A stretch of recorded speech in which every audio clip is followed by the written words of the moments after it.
Hello and welcome to another episode of the PropSwap podcast. We are your hosts, Ian Epstein. And Luke Pergande. And we are also the founders of PropSwap, the first marketplace to buy and sell sports bets. Thank you so much for joining us this week. We've got another great episode for you.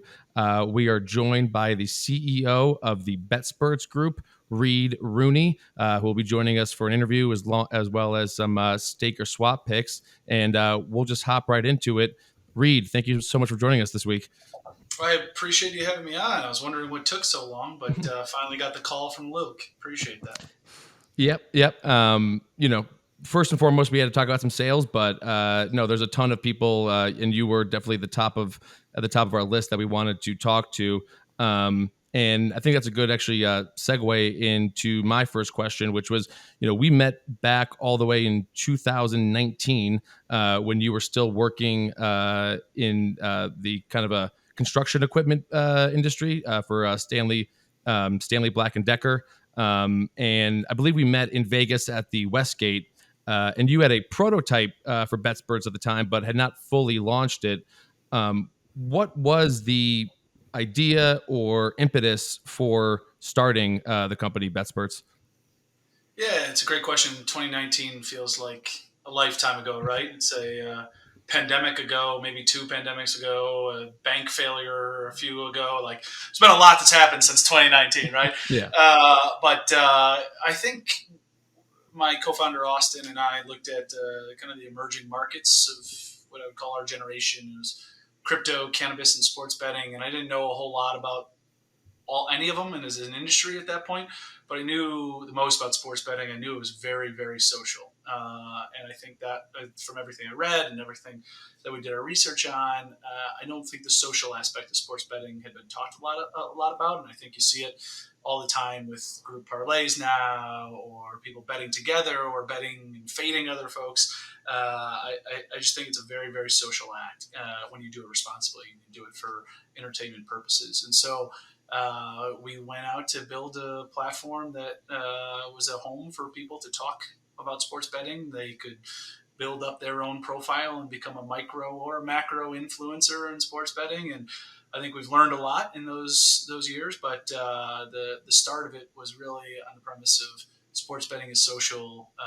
It hasn't been fully legalized in a state yet, and a lot of technology is a little behind on investment side of it because not as many people were willing to touch it. So we were excited to go and try and get some sports bettors to sign up for our profile or platform and get some early feedback. Hence why we connected with PropSwap and some of the, I'd say, the Twitter influencers at that time. And still to this day, there are a lot out there. But it was a really good learning and a very profitable journey for myself as a PropSwap customer that started in 2019 too. That's right. Yeah, we'll get into that. But obviously, the company has evolved in a ton of different ways since we met in 2019. But I guess just for the listeners, can you explain what Betsperts is at its core, kind of what that first product is that obviously you've iterated on, but what's kind of the core of Betsperts? Yeah, absolutely. The core originally started as a sports betting social media platform where you could track your picks, and you can't delete your picks, you can't edit them, you can't change the line, you can't put 100-unit whale play or anything along those lines. It was trying to be as accurate as possible, but it was very, very detailed. So, for example, I'm a huge White Sox fan. So if I bet the White Sox to beat the Boston Red Sox or cover the spread, which they never do, it's terrible. But if I bet that and I got it correct, I would have gone 1-0 in all sports, in MLB, in AL Central, AL East, in Red Sox, and in White Sox. So you can start to look at the leaderboard and see, okay, this is an SEC expert, or this is a White Sox expert, or this is someone that's really bad at all betting but specializes in the EPL or whatever it is, right? So everyone has some level of knowledge on a team. Most people have some level of knowledge on a team, a division, or an overall sport. but they might not have it for all of it, right? So we tried to go and find people where you could connect and say, this is my White Sox better, and this is for you, and maybe the Denver Broncos better, right? So trying to figure out how to get real, actual, non-inflated information to as many people as possible. Right. Yeah. Um, yeah, because you could have a it's Tuesday night Maction. One guy could be good at Maction, and then it's Wednesday night NBA. Another guy could be NBA. So you're not having to follow the same person. But Luke, did you have a question? Yeah, I agree with the thesis that sports betting is social, and I'll be honest, I don't think we've even scratched the surface of how social this can get. It is all still taking place in text group chats, like who do we like tonight, boys? And there's a 20 guy or girl, of course, group chat, and everyone just picking, and they're not using a platform. So I think there's still so much monetization and getting that Apple iMessage group text onto a platform. I still think there's so much of that to come. But until we get there, you guys have made a lot of acquisitions. Talk about, maybe the most popular one. I know you acquired Bleacher Nation, Chicago-based media company, and just talk about some of the acquisitions you've made, how that came to be. There's never in a million years, I don't want to bury the headline here, but an acquisition you made, like if you would have said 6 years ago that you'd acquire this guy's company, I mean that's stuff that dreams are made of. So just talk about that, vertical that you've kind of found. Yeah, we've made four. We made four acquisitions and started a new platform all in a span of 18 months. So let's call it five acquisitions. One was organically starting one. It was back in the days where I looked a little younger and had a little less gray hair. But we acquired first Matthew Berry's Fantasy Life app. And he came on as a board member and was a absolute wonderful addition to having around our team, and his influence and his kind of network and community. But it's the largest social media app dedicated to fantasy football. And I'll drop some knowledge here for you. It's not entirely public yet, but it can be tonight.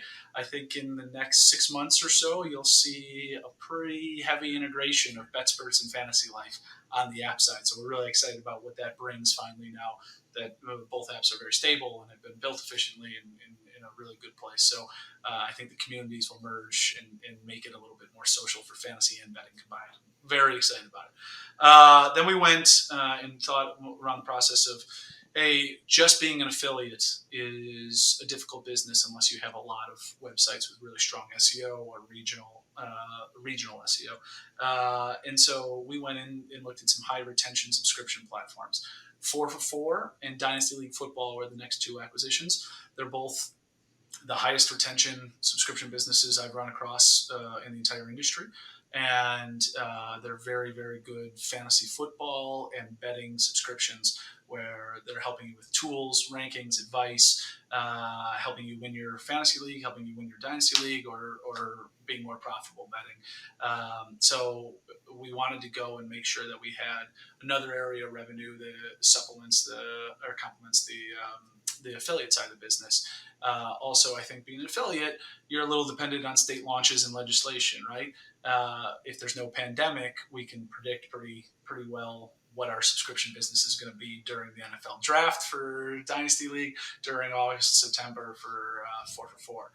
We also started Betsperts Golf. We wanted some more subscription business in the off season, so it wasn't so NFL dependent. We find golf users, bettors, fantasy players to be very, very high LTV users because golf is, if you haven't done it yet, is one of the most fun sports to bet on. It's majority of the year when football's not on, and it's a fairly untapped market at the moment, and it's growing quite heavily. I'm sure you guys on Saturdays and Sundays have a lot of tickets moving and flying. So I think we actually saw some of that on PropSwap, and we're like, yeah, there's interest and it's going to grow here. And then lastly, as you mentioned, we acquired Bleacher Nation because I think if you look at our business as a funnel, with affiliate conversion being the bottom, subscription maybe being the level above that. Maybe it's our media properties with social media, our podcasts, our YouTubes being above that. We were missing kind of the top of the funnel free sports media business, and Bleacher Nation just an incredible platform with really strong SEO, very loyal, sticky users for a free website, and helps us live in top stories and sports betting affiliate side of the business. So it was just a really nice addition. We've since then relaunched the website to be a bit more modern, as well as expanded into fantasy, NFL. We'll do some NBA coverage, not just Chicago anymore, but making a bit more of a national brand. So, yeah, I mean, I think it's interesting that I think the acquisitions, like you were saying, help for user acquisition in terms of the affiliate model. But you guys have also made a big push into the content space. Most notably, I would say with the Deep Dive podcast. I mean, that was pretty early on, if I remember correctly. I mean, that was you guys kind of became the main sponsor slash hired those guys to come work for you. What's the strategy behind all of the content, and are you trying to stay regional, or just kind of be more focused on either fantasy or sports betting, and kind of stay in those two lanes? Yeah, the deep dive is an interesting one. So we actually acquired that before any of the properties that I just mentioned. And Andy and the Whale, if you haven't listened, not only are they just fantastic gambling listens and educational podcasts for gamblers, but they are entertaining as hell. They are very funny, and Good rapport with each other too, right? Like, I mean, I think that's a number one thing of having a podcast is the two hosts having rapport. Yeah. Yeah, you should see them. You should see them after a couple of whiskeys at some point. They're fantastic. But honestly, they some of their podcasts they probably have had a couple of whiskeys, Yeah. so I know that for a fact. But they do a lot of live content too, and we thought very early on, hey, we're just user generated content. We're just social media.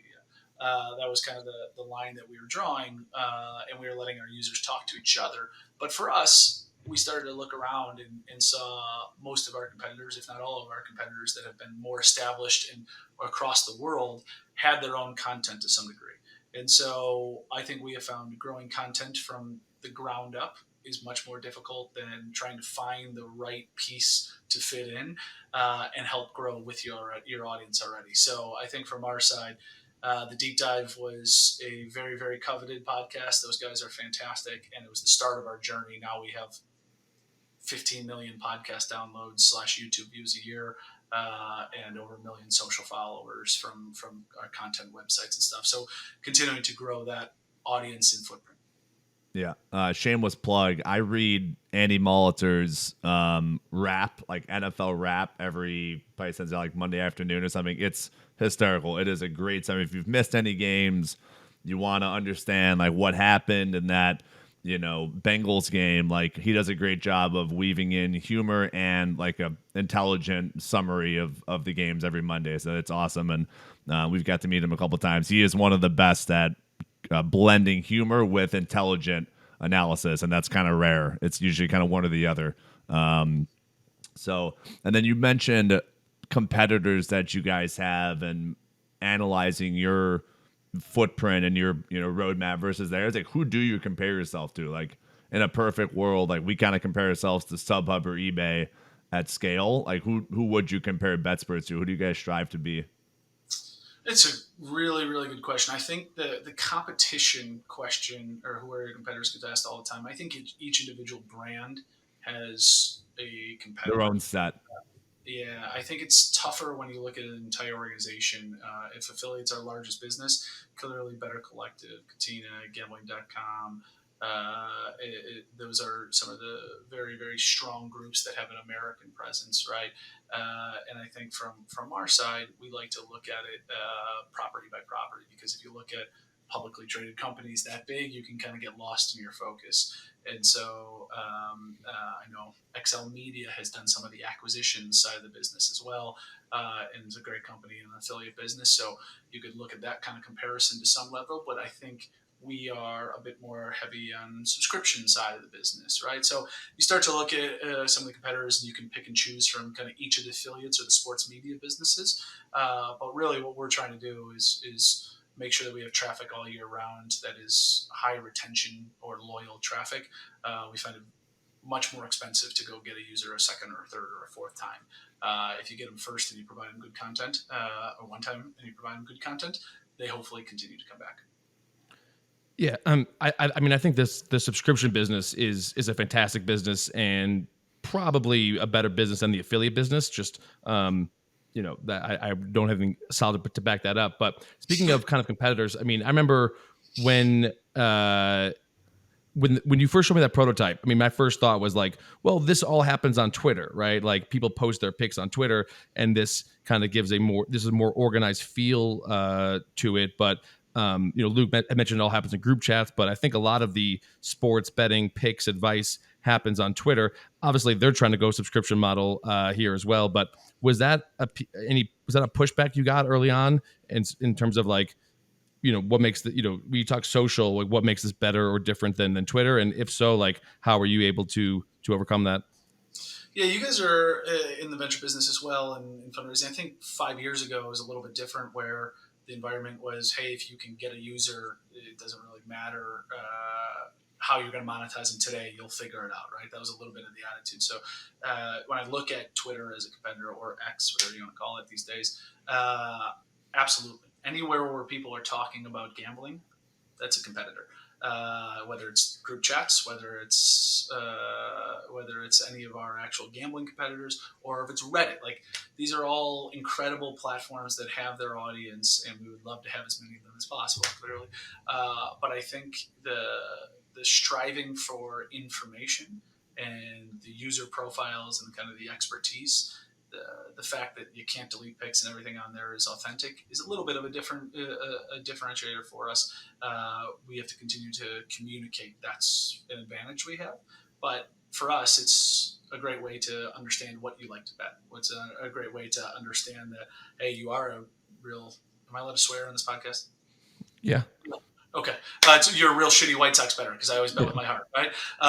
So hey, here's a White Sox bet for you with an odds boost when you have those types of situations. So I think for us, the information we gather on actual betting and history is a little bit different and a little bit more authentic. But anywhere people are talking about sports betting and it's not on Betsperts, or talking about fantasy, it's not on Fantasy Life, or paying for a subscription, we view all of that as competitors, but we really just got to make sure we're executing on our plans and strategies. And then, before we wrap this up, so something we don't talk about, I feel like, enough on this podcast is more of like the business side of things and the startup side of things. We kind of focus more on sports betting, but as Luke and I are founders, you're a founder. I'm always super curious about, like, during the early days, was there kind of like an assumption or preconceived notion that you had about this business you were going to start that you ended up being like totally wrong about? And not a bad way, but that's going to happen multiple times. I have mine for PropSwap, but was there something that you kind of in the early days thought like, oh, this is for sure going to be the case, and then you ended up being wrong about it and then overcame it? Yeah, I might go general and just on entrepreneurship, in all honesty. So I studied entrepreneurship in college. I got a master's in it. It was going to happen at some point. And you watch Shark Tank, and it's wonderful and all that, right? I don't think many people prepare you for how hard it is, or how lonely it can be, honestly. And just besides children or family, you just never care about anything more than you care about the day to day, and you can't turn your brain off. So I think I was a little naive going into how difficult it is, and how much emotional energy it will take. I think the industry, when I started, I didn't know that you need an affiliate license is to become an affiliate, right? Like, so many small things, or like how to monetize on an app versus subscription or a website. There's just so much that you learn. I think the aspect is you're going to be wrong 1,000 times. You just have to make decisions, and then you have to move on and make the next best decision and learn for it, right? I say, if I could start a company 5 years ago today with my knowledge today, or sorry, 5 years ago with my knowledge today, it would have been a very different path and a very different journey. But I genuinely think whenever you're a first time entrepreneur, you're going to learn more than you'll learn almost the rest of your career.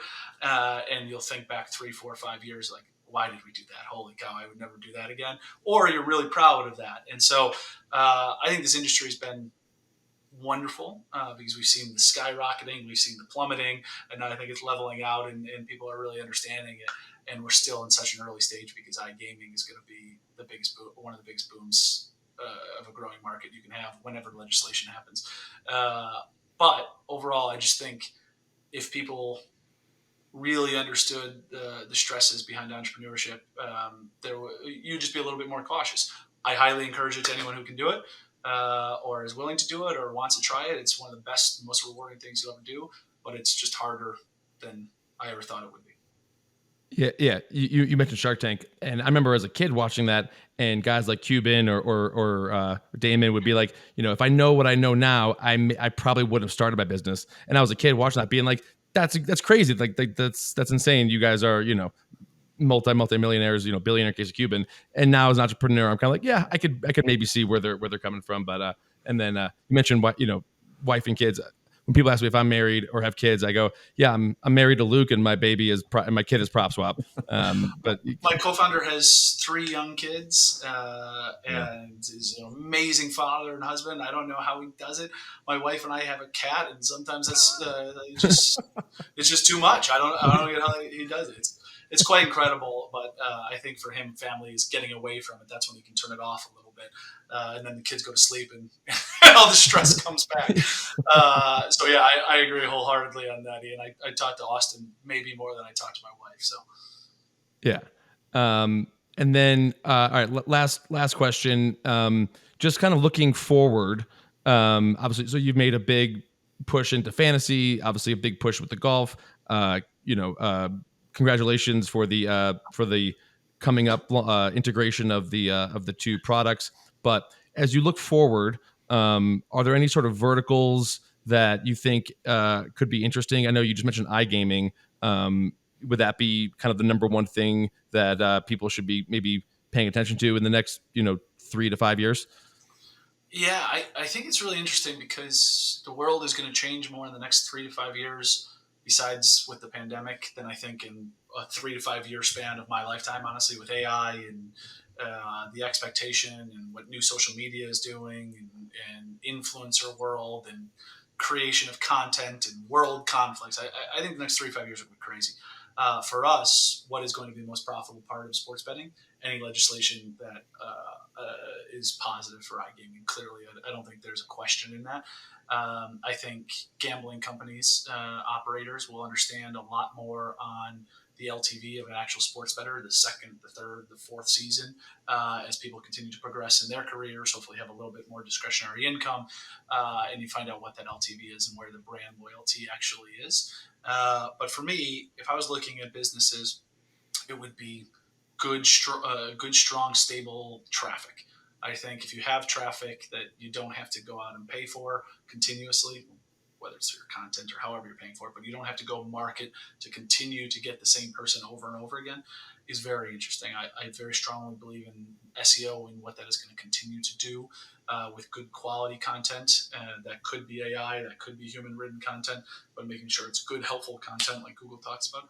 I think that's interesting. And then you look at the emerging markets of Texas and California. There's going to be a gold rush in those 2 states if it ever happens. So how are we positioning ourselves in 3 years, 5 years, when the market is turned around, hopefully a little bit on the M&A side? How are we positioning ourselves to have the most value to a potential acquirer? But in the meantime, make sure we're operating a very, very successful, stable, growing business that is as EBITDA positive as possible for the next few years. And I think that's going to give yourself a lot more. You give your company a lot more options and the kind of directions. And if I said 12 months from now, I would have any idea what AI was going to be doing in our normal life. I don't yet, but I definitely don't in 24 or 36 months. But you got to be prepared for it. Yeah, I mean, if AI has made an impact on anything so far, one of the big things would be content, right? So I'm sure you are actively exploring how you can leverage that for all the content you do. So, if Luke, did you have any other questions, or shall we get into some other stable businesses in stake or swap? Yeah, no, let's get into it. I think this will be a fun stake or swap. Anytime we have a guest on and he can kind of bring his third opinion into things, this will be fun. First of all, hold on. Let me jump in here. Luke gave a little shout out to one of our newsletters from Andy, but I'll tell you, from knowing you guys for 4 or 5 years here and seeing the PropSwap journey and all that, for those who are listening, you're probably customers, or how else are you finding this, or you know it, but I can't speak highly enough of PropSwap giving other bettors other options, right? You look at cash outs, and cash outs are not great. Clearly, we understand the math behind that, but the opportunity to get paid on a bet that doesn't win doesn't really exist elsewhere. And I think it's a great service that you guys are doing. I think it's a great product, and I, as a successful prop swapper, I guess a prop swapee, I don't know. Yeah. I can't speak highly enough. It's not just because I'm on this platform or on this program right now. I would say this at a bar with buddies as well. So well done to you two, and hopefully it continues to grow. Well, we appreciate that, and we appreciate you staying on for this interview. But how about you impart some of your wisdom from your successful prop swapping coming up here in Stake or Swap?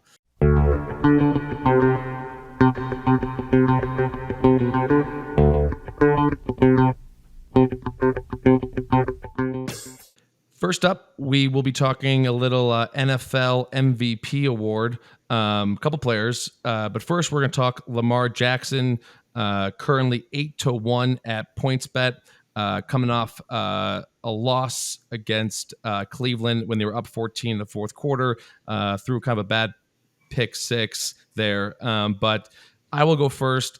I am staking Lamar Jackson to win MVP. He's currently 6-1 at FanDuel, plus 350 at DraftKings. So just off the jump, I think 8-1 at PointsBet is good value. He's third in completion percentage, fifth in yards per attempt, which I love that stat for a key to success.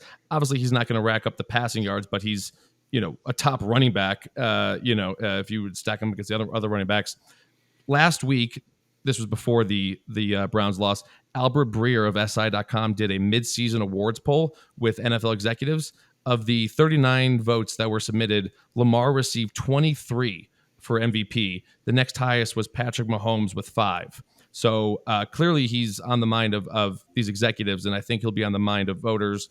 And then last but not least, as we talked about on the pod last week with NBA awards, playing in primetime in front of a national audience is a huge factor when it comes to awards voting.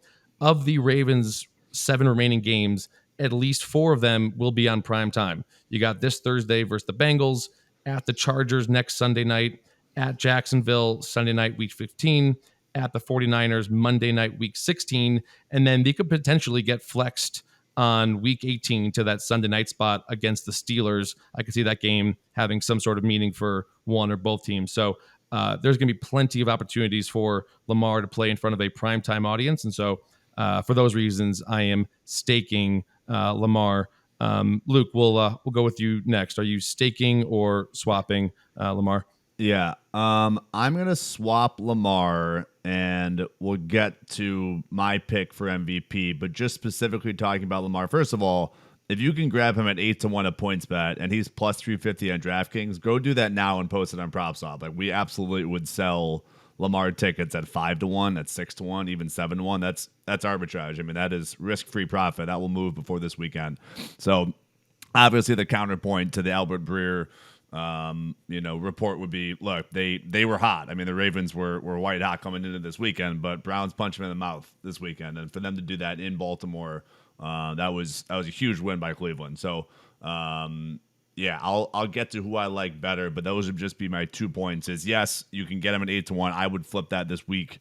But then just the counter would be, that was, I think going into this past weekend, he was the front runner, but Cleveland gutted it out and, brought it to him. So I'll swap Lamar at 8-1. All right. And then Reid, I left you third because I wanted to, build up the suspense for your most famous prop swap sale, which included this guy, Lamar Jackson. But for this year, are you staking or swapping Lamar? Yeah, I'll tell you the story first. I'm not going to not pat myself on the back. I was sitting next to Ian in a sports book, the Sewer Book, I think, and I was having one of the most successful NFL Sundays I've ever had. And I had a couple of cocktails. Let's throw it out there. Lamar threw 5 touchdown passes in the first week of the season. I looked at the next 4 games, and they were against garbage teams. So I turned to Ian and I said, "You got any Lamar tickets?" And bought it right next to him at that point. It was incredible. And I bought it for maybe a couple $100, and it was worth a lot more by the end of the season. But I will say the end of the year bias, primetime bias, is a big thing, because I remember that year Russell Wilson was going to be the MVP, and his stats were just garbage. And he got an overtime win on a Thursday night game, I think, that year, and he drove down for a game-winning field goal, whatever it was. But he only had like 200 yards and a touchdown, and everyone was talking about an MVP performance because they won. So if you think Lamar in primetime at the end of the year is going to win, you should do it. And I think he's going to, and I think they're going to be a very, very good team at the end of the year. So I would stake Lamar, partially because I can't go against them anymore. But I think there's genuine value there, especially at 8-1. If you see them at 6-1 at FanDuel, right? So 8-1 at PointsBet, I think, is a really good play there. And I think it really will come down to 3-4 games towards the end of the year where he's on prime time. And are they going to be a top seed, or are they going to be middle of the pack? Yeah. Obviously, the caveat is he has to perform well on those primetime games, but Correct. the first step is to have that platform. And I think the Russ game you're talking about was a Sunday night game where, like, Chris Collinsworth he had said how Russ had not ever received a vote for MVP, and then it was like, and he won the game, and he was hot. Yeah, he was like the favorite for a couple of weeks, but then he kind of tailed off. All right, next player we're going to talk about for NFL MVP is the rookie sensation CJ Stroud, coming off a huge win in Cincinnati. Just really impressive all the way around. They lost the lead, but then he came back for the game-winning field goal. Currently 25-1 to win MVP at DraftKings. Luke, we will start with you first. Are you staking or swapping CJ Stroud? Yeah. So I am going to stake CJ Stroud, and I will admit, Dan Orlovsky just a week ago went on a rant saying that Stroud should be in the MVP race, and I kind of chuckled watching him say that. Like, all these guys in ESPN just blurt stuff out for content, and like the purpose is to go viral. But after this win, like, the Bengals, they were not only just like a hot team, they were the hottest team in the NFL. I mean, they were just like, everyone was acting. They came off the Bills game last Sunday night, basically dismantling Buffalo and kind of proving that they are, to me, like, they were just guns blazing coming into this game. So for CJ Stroud to do that in comeback fashion, like, I think he's got to be in the mix. Am I saying bet the house at 25-1? I'm not, but like, sprinkle some of your futures portfolio on CJ. And obviously the spirit of the segment is buy low, sell high. So sprinkle some at 25-1. He's 12-1 at Bet Rivers right now. I mean, that to me seems silly, but 25-1, 20-1 seems like the right number. And their next 4 games are Jacksonville, Denver, New York Jets, Tennessee. So 3 out of those, and Arizona next week. So that's the next 5. That's a 1 loss in those next 5 games, I would say. Maybe Jacksonville, maybe Tennessee, but should take care of Denver, should take care of the New York Jets. The Jets stink, and the Cardinals stink. They obviously got Kyler back. But at the end of this month, they could be 9-5. So, it's worth a sprinkle, in my opinion. Mr. Rooney, are you staking or swapping Stroud? It's interesting here because I do agree with Luke. I think if he keeps playing well, the value will go up, which is hence the value of PropSwap. And I just talked about bet doesn't have to win to cash. I am going to sell that, though, or swap. I apologize. I'm going to swap that because I just don't think there's a chance in hell that a rookie wins the MVP, especially on a team that doesn't win a whole lot. And realistically, they're outperforming clearly, but I just don't think there's much of a future there. I will tell you, if I was to make a play on it, I would probably put CJ Stroud plus 450 to lead the league in passing. I think he's on pace for 4,900 yards. He's only getting better. The team's getting better. That feels like a better play to me for the outcome of an end win. But I do think in the next couple of weeks, his value is going to go up. You just have to sell it at the right time. So for me, I'm only going to swap it because I would rather put it on him at 450 plus 450 to lead the league in passing. I like that little bonus there pick for everyone. I am swapping CJ Stroud as well. Obviously, I just gave my case for Lamar, but the other thing too is he's going to win Rookie of the Year, and I think that's going to be the way for voters to reward him. About a month ago, I talked about liking the Texans to win the AFC South and D'Amico Ryans to win Coach of the Year. So I think if Stroud wins Rookie of the Year and Ryans wins Coach of the Year, that's going to make voters feel like, okay, we're rewarding this team. I mean, as recently as October 29th, Stroud was 200-1 to an MVP. So, Crazy. I'm not so sure how many tickets are out there on him at 200-1 or triple digits like that. But if I'm holding one of those tickets, this is a great, I think, sell high opportunity. And so if you are holding on to one of those CJ tickets from a couple weeks ago, I would stress selling those now. I would stake 200-1. I would swap 25-1. So Yeah. if someone does that, that's very impressive and great foresight. Yeah, we can just go back and re-record from a couple weeks ago, and we'll throw that in there. All right. Staying on player awards, but switching sports, let's talk a little Heisman. Marvin Harrison Jr., currently plus 475 to win the Heisman Trophy at DraftKings. It's him and a bunch of quarterbacks. But Reid, we will start with you. Are you staking or swapping Maserati Marv, as Gus Johnson likes to call him? Yeah, as a Notre Dame fan and being at that game, that was a heartbreak against Ohio State. It pains me to say this, but I am staking Marvin Harrison Jr. to win the Heisman at plus 475. The reason being, they play Minnesota next week, and Minnesota, if you just watch, versus Purdue, gave up 49 points to a 2-win Purdue team. I'm always happy to see PJ Fleck as a former Chippewa, and he coached at Western Michigan. I'm very happy to see him unhappy on the sidelines. But I think he's going to have a big week this week. It really comes down to the Michigan game, right? I like Ohio State over Michigan, might be one of the few. But for me, I think there are very few times a Heisman doesn't get into the playoff. I know it happened just last year, right? But it was a ridiculous quarterback year, right? So you look at it, the rest of them usually get in the playoff.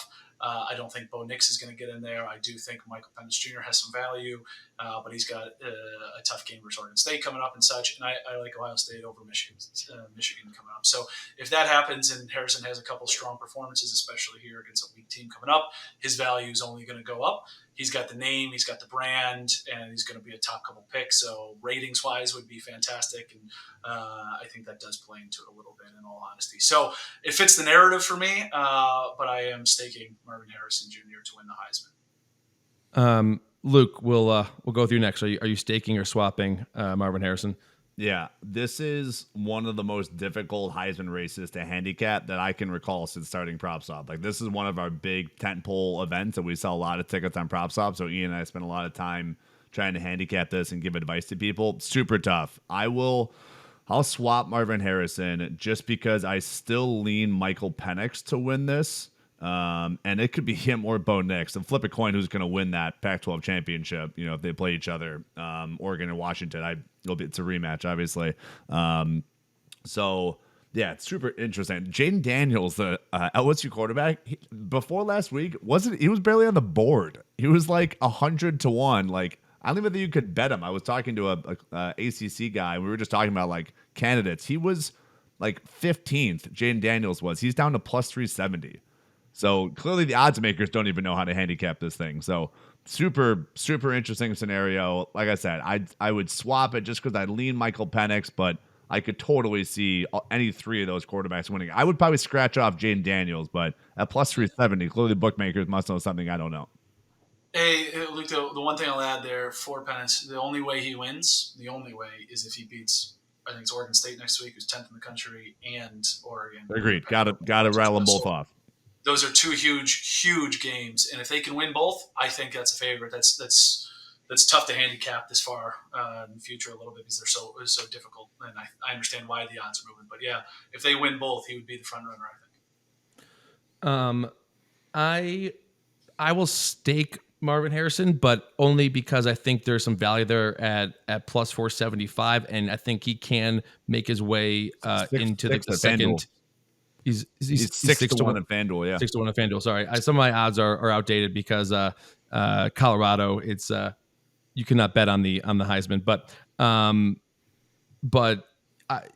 Reid, I agree with you that it will come down to the Michigan game. I'm a kind of a Michigan fan, grew up as a Michigan fan, and so I think Michigan will win that game, which would keep Ohio State out of the conference championship. You mentioned Caleb Williams winning it without getting to the playoff, but he still got to the Pac-12 championship game and had a great game. It was just the defense that let him down, and he was hurt.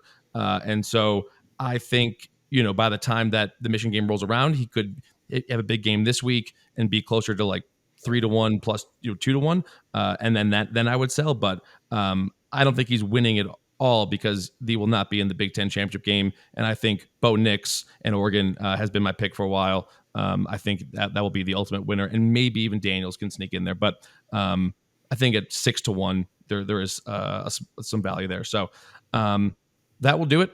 Was there one last? What you want the last word, Reid? No. I just like the 6-1 value of odd shopping. That's on my fault. I brought plus 75, 475. So great call by Luke there. Always go and check your local books to see which one have the better odds, especially in futures markets like this.